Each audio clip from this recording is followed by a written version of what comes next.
The first formula you learned for compound interest assumes that you're earning interest based only on an initial principal.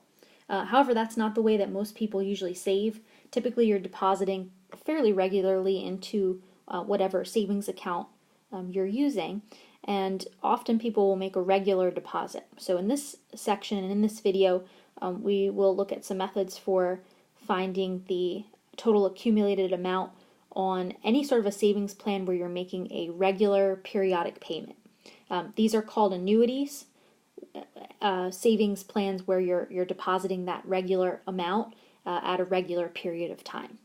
We'll also talk about investments and a way to calculate total and annual returns. So this is the savings plan formula, and you'll notice that there are some similarities with the compound interest formula. We have a lot of components that look similar. We've got this 1 plus APR over N, and then the exponent N times Y. Subtracting 1, this is the formula for APY. All right. The new piece here is that we're adding in a regular periodic payment. Right. So that's PMT. And then the other thing to know, there's a technical note about this formula. N represents the number of payment periods per year, and we're also assuming that the interest compounds at the same time as you're making those payments. Right? So if interest compounds monthly, then N would need to be monthly payments here. All right? Or if you're making quarterly payments, then interest would also need to compound quarterly. If that's not the case, then there would need to be a different formula here. We are also assuming that there's no principal, so you'll notice there's no P. And this is because this formula deals with any sort of an annuity where you don't actually make a deposit the first month. Right? So that's called an ordinary annuity. You deposit $0 the first month, and then it's not until the end of the month when the initial deposit is made. So let's try out an example, and we'll calculate the total amount in some sort of an annuity savings plan like this. So here's our example. At age 30, Michelle starts an IRA to save for retirement by depositing $100 at the end of each month. If she can count on an APR of 6%, how much will she have when she retires 35 years later at age 65? Okay, and then we'll compare that accumulated value to her total deposits, and that way we can see how much was basically principal that she put in and how much was the interest that she earned. Okay, so the formula is A equals the payment amount, okay, and then I'll write the rest of this out. You'll notice we have some brackets in this problem. In your calculator, you can just do parentheses. The use of the brackets here is just to be more clear since we have so many parentheses involved. Okay, so we need to know what her monthly or her regular payment amount is, okay, and that's $100. It does happen to be monthly in this case, but it could be semi-annually or something like that. All right, and then we're multiplying by 1 plus APR, which is 6%, okay, divided by N, and again, she's making the payments each month, so N is 12. And then the exponent is 12 times Y, and we want to know how much she has when she retires 35 years later. So we're assuming she's making payments for 35 years. And then we're dividing all of that by APR divided by 12. Okay, so for entering this in your calculator, you could actually do this all at once, but you might also want to break this down into steps and simplify a little bit, especially with some of these numbers that turn out to be exact values like 12 times 35 or 0.06 divided by 12. You can refer to your textbook to see the step-by-step process there, but let me show you how you would do this all at once.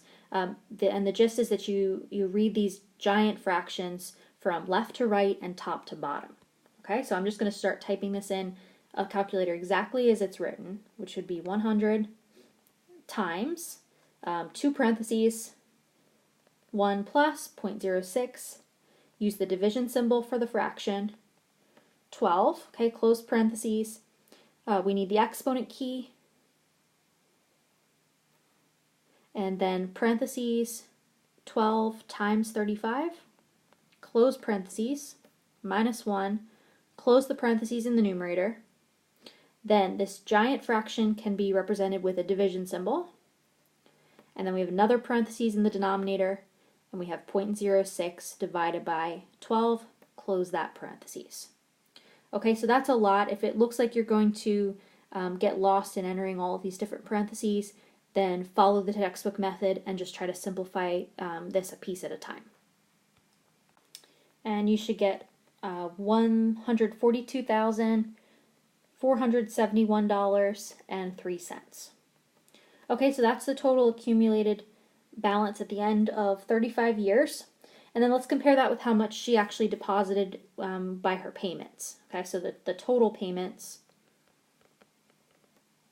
so I'll write total PMT. All right, well, she deposited a payment once a month, so 12 times a year, for 35 years, and each one was in the amount of $100. And if you multiply all of that, you find that that's $42,000. Oops. Okay, so her actual balance at the end is more than 3 times what she deposited. All right, so about 2/3 of this is interest, and about 1/3 is what she deposited. Another thing we can do with this formula is solve for the payment amount. All right, so if you wanted to know how much you would need to save in order to reach a goal, we can figure that out. So this is similar to calculating the principal in the compound interest formula, but this time we're finding the monthly payment amount. Okay, so we'll start with the same formula.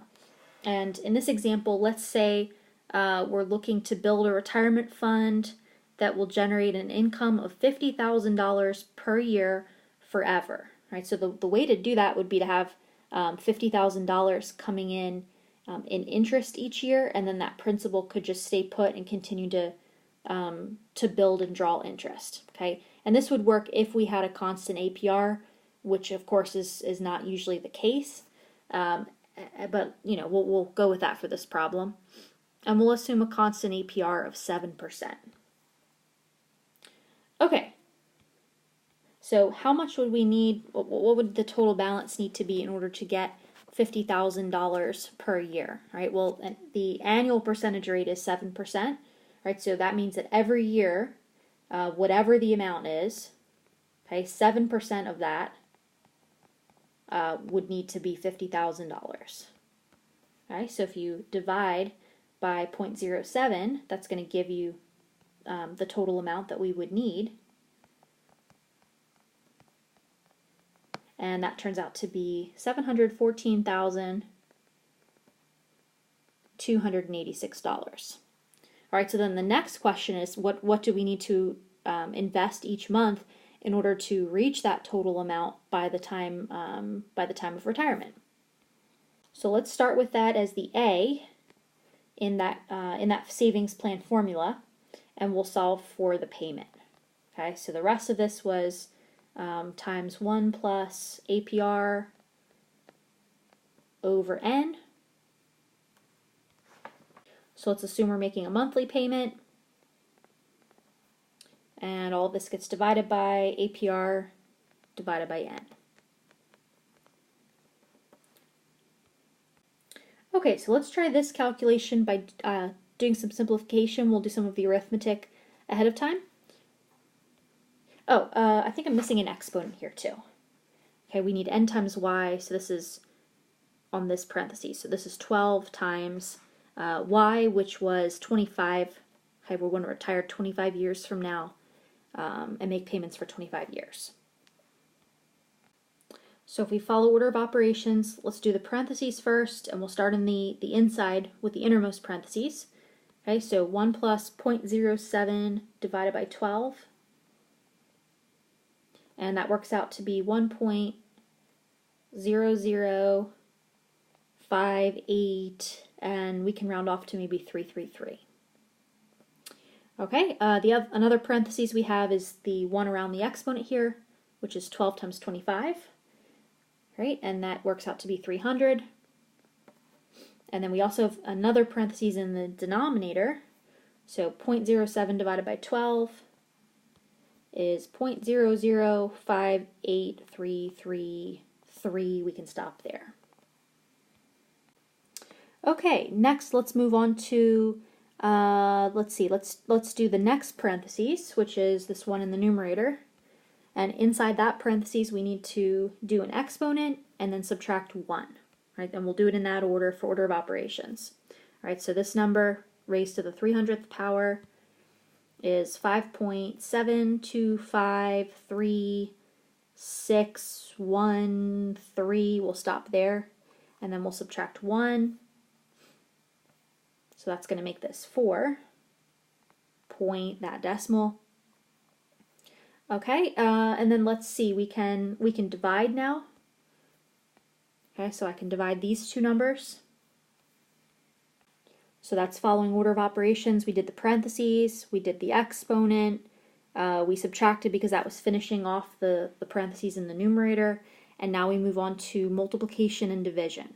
Okay, so this is the division step. When you divide those, you get, let me write the rest of the equation here.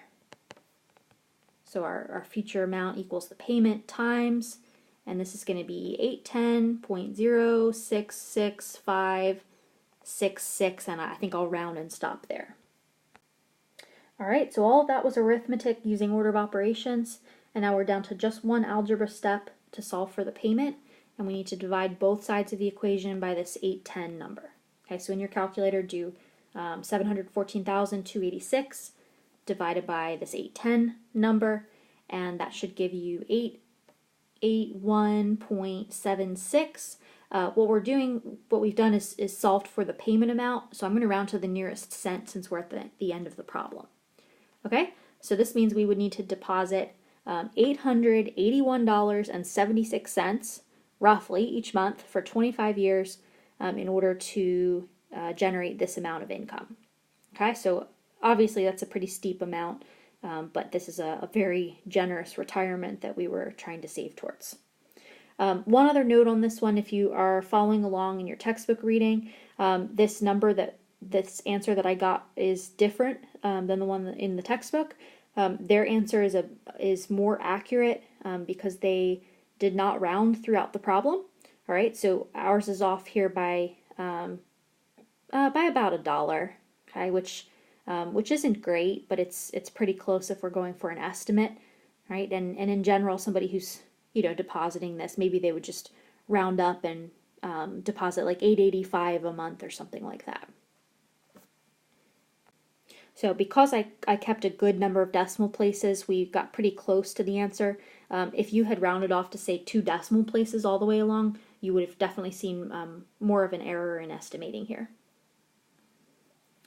All right, let's talk about investments and calculating total and annual returns. So the total return is the percentage change in the investment value just as a whole. All right, so if something increased by 30% from 1950 to 2000, then we would just say that the total return was 30% over that period of 50 years. Okay. Sometimes we also want to look at the annual return or see how much that is per year, and we can calculate that by finding the annual percentage yield that would give that same overall growth, right, over Y years. Okay. Now the reason we're doing this is because over a long period of time the interest rates may fluctuate up and down, right? So if you have an investment that's earning 3% one year, 2% the next, 5% the next, 4.3% at some point, then even if you know that total return amount, it doesn't give you a really clear picture of on average what percentage was earned each year. Okay, so that's what this annual return number is. It just averages out all of those varying percentage rates and tells you on average what you made per year on the investment. These should look a little bit familiar. And if not, let me make this clear now. So this total return formula is just finding a relative percentage change, right? So this A minus P, we're taking the total accumulated balance and subtracting the principal, which is going to give us the absolute amount of increase, and then we're dividing that by the original principal amount, and that's going to give us the relative increase. Okay, and then this times 100%, we've seen that before.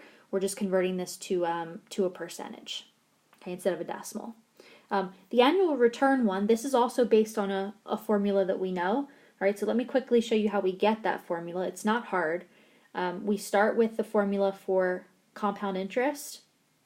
Okay, A equals P times 1 plus, and then instead of APR over N, we just do APY, right? Since the annual percentage yield takes into account the different compounding periods possible. Okay, and then the exponent then just becomes y, the number of years. Okay, so if we take this and if we solve for APY, we're just going to get this annual return formula. All right, so we would do that by dividing both sides of the equation by P. All right, and then we need to get rid of this exponent y, right? And we can do that by raising both sides of the equation to the power of 1 over y. All right, so now we're going to get a over p to the 1 over y equals 1 plus APY. And then from there, if you subtract 1 from both sides, then you're going to have a over p to the 1 over y minus 1. That y looks like a 4. Minus 1 equals APY. And that's exactly the formula we have here. Okay, annual return is APY. So again, you can use this formula for annual return if you like, or you could always just use the formula for A and then just do the algebra after you fill in the numbers if you don't want another formula to memorize. Okay, so let's try an example problem. Let's say we invest $3,000 in the Clearwater Mutual Fund. Over 4 years, your investment grows in value to $8,400. Let's find the total and annual returns for this 4-year period. Okay, so the total, let's start there. So we just need the total, the relative change, right? So the absolute change over 4 years from $3,000 to $8,400 is an absolute change of $5,400. And then we want to compare that back to the original investment amount, which was $3,000. So that's going to give 1.8, and that's expressed as a decimal. So we want to just convert that to a percent, right? And that's going to be 180%. All right, so we can say that over that 4-year period, the investment grew by 180%. What about the annual amount? Right, so we want to know on average what would that be. All right, so because of the way that interest compounds, we can't just take this total percentage and divide by 4. That's kind of tempting, but I can show you in a minute why that's not the case. But let's use the formula instead. All right, so for the annual return, it's A divided by P. So that would be 8,400 divided by 3,000 raised to the power of 1 over y, which is 1 over 4, minus 1. Okay, so entering this on your calculator, you would do parentheses 8,400, division symbol 3,000, close parentheses, use your exponent key. Okay, and then to do power of 1/4, you can just put that in parentheses and do 1 divided by 4. Okay, close parentheses, and then subtract 1. And if you do that, you should get, this is going to give you a decimal, so this is going to be about 0.294, right? So we can convert that to a percentage, that's 29.4%. Now, to check this, what you can do is take $3,000, right? And we're just going to replicate getting an annual percentage yield of 29.4% for 4 years. All right. So from the first year to the second year, we would have 129.4% of $3,000. So if you multiply this times 1.294, that's going to give you the total amount after 1 year if you had that APY. And then you just do that 4 times for 4 years. Okay, so you can multiply by 1.294 4 times, or you could also just do that to the 4th power. All right, and if you do that, you're going to get close to it's like $8,411. Right, so it's a little bit off due to rounding, because we rounded this 29.4%, but it's pretty close. Okay, and if you want to convince yourself that the annual return is not just 180% divided by 4, right, which would be 45%, you can do the same thing. So if you take $3,000 and multiply it by 1.45, okay, that's taking 145% of that amount, or that would be the total amount at the end of 1 year.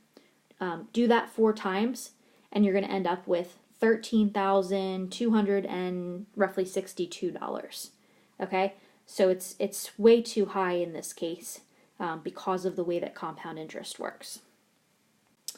Okay, so those are some things you can do with the compound interest formula and with the formula for APY, right? And you can calculate your total and annual returns on different investments. Notice these are general principles or formulas that can be applied in different situations. So we can use these for savings accounts, we can use these for annuities, for mutual funds. We've got a variety of different examples here.